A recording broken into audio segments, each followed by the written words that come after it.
to Gutter Talk, the show all about comics and graphic novels. I'm your host, Matt Mitchell. This month, it's nothing but new comics. Once again, I got a lot to go through. Let's get to it.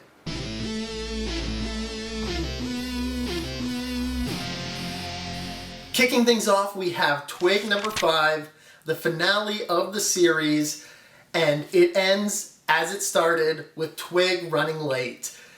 The visuals in this series are absolutely outstanding. It's just this wonderful, fantastical world that they've created. And despite being the last placing, we do get confirmation that there will be more Twig, so that's going to be really cool. I'm excited to see some other different adventures with these characters. Next up from Image, we have Golden Rage number 2. We get to see a few different areas of the island that we didn't see before as the ladies take the young character to see the witch to protect her from the Red Hats. And one of the cool things I thought about this issue was this one panel here where the narrator is talking over, she's just kind of rambling, much like myself, talking over the people in the scene. And that's something you can't get from just reading a regular book. You know, the words have to stop and then the other words start, but the visuals in this communicate that in a different way, and it's something you can only see in comic books.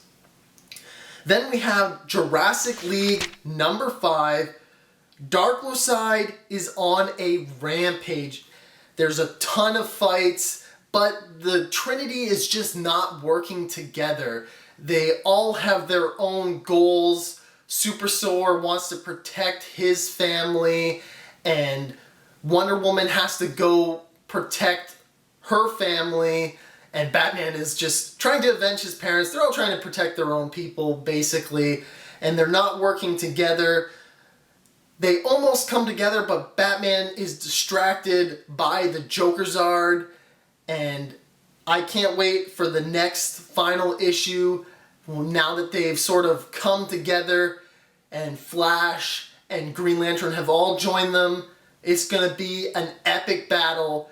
This is just, you know, comic goodness, just craziness, dinosaur superheroes. It's awesome. Then we had Dark Knights of Steel, Tales from Three Kingdoms. This is basically 3 separate stories from their childhoods as they're growing up. There's one with Jimmy Olsen, one with Harley and the Robins, and then one with Bane. They set up some connections in the main story, but it's pretty inconsequential if you want to skip this. There is some things you will learn from reading this, a little bit of backstory and whatnot, but it wasn't too necessary, but I still enjoyed it nevertheless.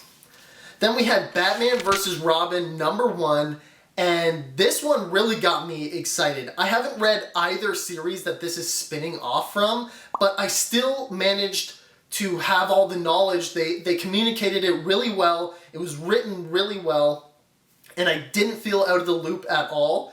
There's some great action, and we get to see Batman's detective brain at work as Alfred comes back from the dead from, I'm not sure what exactly, but it is explained later. I won't spoil that.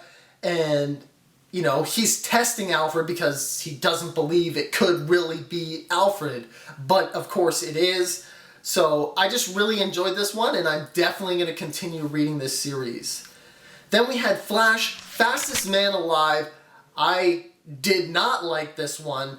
The art in particular was really weird. The way they drew faces and stuff, I did not like. I couldn't get behind it whatsoever. And it seemed like it was really connected to the DCEU, the movie franchises. Like, Batman's costume is very similar to Batman v Superman. And the Flash is very new to being a hero and is getting mentored by Batman in this issue. I don't think I'm going to continue reading this one. So let's move on to DC vs. Vampires All Out War number 3. You know, this is a black and red color schemed comic So can you guess which Bat character showed up? Of course, Batwoman in all her black and red glory. And there was an awesome cover to this. I have it here, with Bane just like plowing his way through vampires.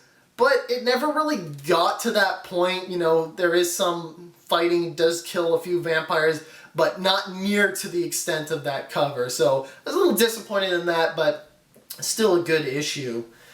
And then we have DC vs. Vampires number 9. Ollie is single-handedly taking out a ton of vampires. Harley, Batgirl, Canary are all still trying to make their way into Gotham. And the key part of this issue, the best part, was the mission to get Supergirl to Australia. And of course, Aquaman comes to stop them, Vampire Aquaman, and a huge battle ensues. So that was a great part of this issue. Moving on to some issues that are great to read for Halloween, we have Stuff of Nightmares number 1.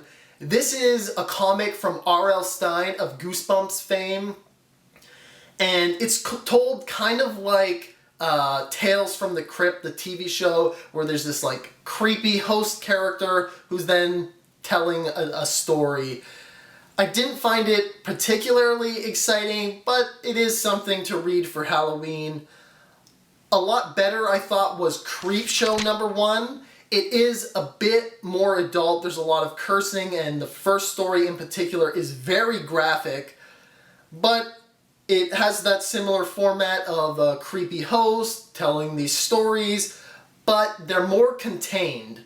It's a single story and then a separate story. It's not going to continue issue to issue, so you can just pick up any random Creepshow issue and read some cool, scary stories for Halloween.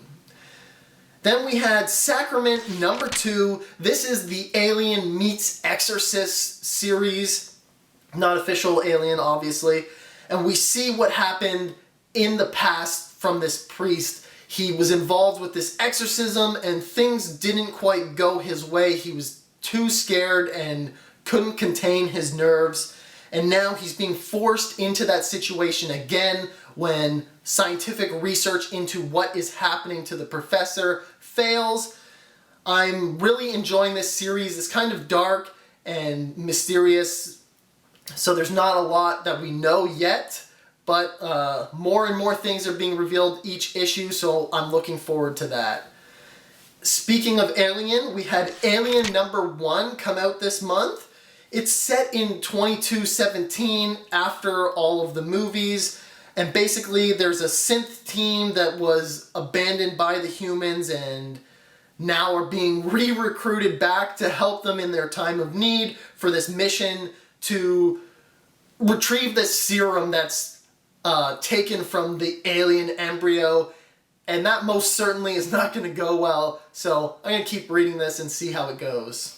And more from Marvel, we have Miss Marvel and Venom number 1. This concludes the Miss Marvel team-ups that started with Wolverine and Moon Knight, and it kind of wrapped up the story. Parts of it that are set up will continue into X-Force, but this was a good little 3-part miniseries, especially if you enjoy Kamala Khan. Her inner monologue is rather entertaining, and I enjoyed this series. Then we have X-Men Legends number 2, which also wrapped up a story, surprisingly. It concluded the prelude to Giant Size X-Men number 1, and it looks like number 3 is going to jump to comics in the 80s and follow up some long shot issues, which I thought was a little bit weird because they kind of sold us on, you know, Wolverine and the Giant Size X-Men prelude type stuff. And then after only 2 issues, they're switching to something else. You know, I felt a little bit tricked there. So moving on, we had Midnight Suns number 1.